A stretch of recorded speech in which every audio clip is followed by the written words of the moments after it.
নমস্কার বন্ধুরা, আবার একটা রেসিপি নিয়ে চলে এলাম। কাতলা পোস্ত বানাবো, তার জন্য এখানে দেখুন 3 পিস কাতলা মাছ নিয়েছি। এবার মাছটায় সামান্য একটু লবণ দিয়ে দেবো। যেহেতু মাছটা সাদা বানাবো, তার জন্য আমি এখানে হলুদটা অ্যাড করবো না। এবার লবণ দিয়ে মাছটা খুব ভালো করে মাখিয়ে নেব।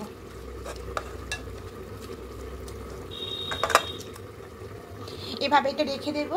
এদিকে একটা মশলা পেস্ট করব। এখানে আছে 2 চামচ পোস্ত আছে আর 1 চামচ মৌরি আছে। এবার এখানে কয়েকটা কাঁচা লঙ্কা নিয়ে নেব। এটা আমি আগে থেকে জলে ভিজিয়ে রেখেছি। আপনারা যদি সঙ্গে সঙ্গে করতে চান তাহলে প্রথমে একটু পেস্ট করে নেবেন শুকনো, তারপরে জল দিয়ে করবেন। আর আমি এটা হাতে সময় রেখেই করেছি, এটা ভিজিয়ে রেখেছি আর সামান্য একটু জল দিয়ে দিয়েছি। এবার এটা একটা মিহি পেস্ট করে এবার কড়াইয়ে সর্ষে তেল দিয়ে দেবো। রান্নাটা সর্ষে তেলেই করব। তেলটা খুব ভালো করে গরম করে নেব। ভালো গরম হয়ে গেছে, উপর দিয়ে ধোঁয়া ছাড়তে শুরু করে দিচ্ছে। এবার মাছটা দিয়ে দেবো।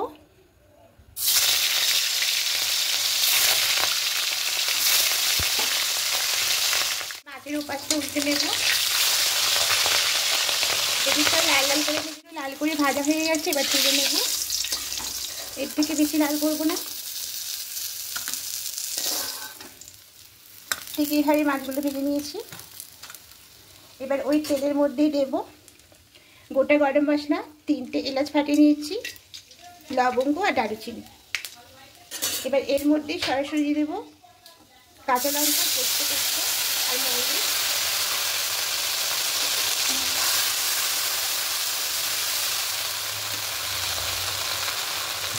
পেঁয়াজ পেস্ট দিয়ে নিই। কাঁচা লঙ্কা, মৌরি আর পোস্ত পেস্টটা দিয়ে দিলাম। এর মধ্যে দেব সামান্য একটু কাশ্মীরি লঙ্কার গুঁড়ো।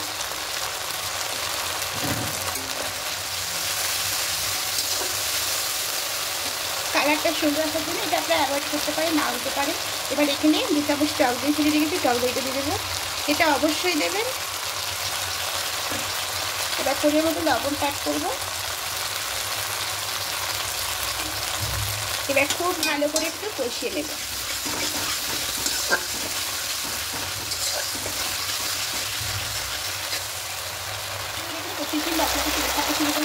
যেহেতু টক দই আছে তাই একটু কষাতে হবে, তা আর একটা করে চেক করবো না। এবার এখানে সামান্য একটু চিনি দেবো। এটা আপনারা দিতেও পারেন, নাও পারেন, তবে একটু দিয়ে স্বাদটা খুবই ভালো হয় খেতে। সরিষা ঠিক এইভাবে হয়ে গেছে। একটু ভালো করে খুঁজে দিয়ে লাগিয়ে দেবো। এবার এখানে মিক্সিতে জলটা দিয়ে দেবো।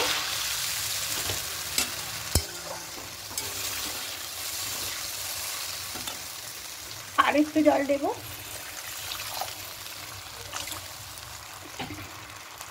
এবার ঢাকা দেবো।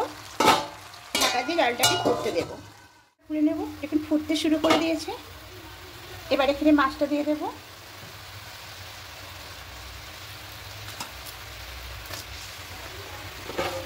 আর এখানে 4টে কাঁচা লঙ্কা দিয়ে দেবো।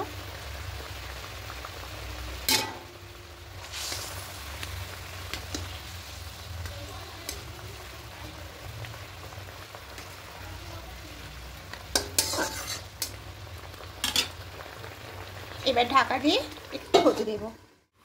এবার ঢাকাটা খুলে নেব।